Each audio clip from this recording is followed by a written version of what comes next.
নমস্কার, আপনারা দেখছেন বড়মা ডিজিটাল নিউজ চ্যানেল। আমি সোমনাথ রায়চৌধুরী।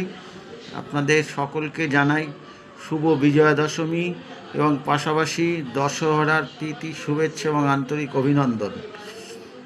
এই আজকের দিনে রামায়ণে আমরা দেখতে পাই মহারাজা রাম তিনি রাবণ বধ করেছিলেন এই দিনে, এবং সেই খুশিতে সমস্ত অযোধ্যাবাসী থেকে শুরু করে সমগ্র সনাতনী মানুষরা সেই খুশিতে মেতে উঠেছিলেন। এবং রাবণ বধ শুধু রাবণ বধ নয়, রাবণ বধ হচ্ছে আমাদের মনের ভিতরে হিংসা, দেশ এবং যাবতীয় অহংকারের সেগুলোকে দমন করা। তবেই দশহরার আসল যে উদ্দেশ্য সেটা পালিত হয়। সুতরাং সকলে মিলে আসুন, আমরা এই দশহরার দিনে আমাদের মনের ভিতরে যে পাপ, দ্বন্দ্ব, দ্বিধা এবং অহংকার সেগুলোকে থেকে মুক্ত হই এবং একটা সুন্দর সমাজ গড়ে তুলি। ধন্যবাদ।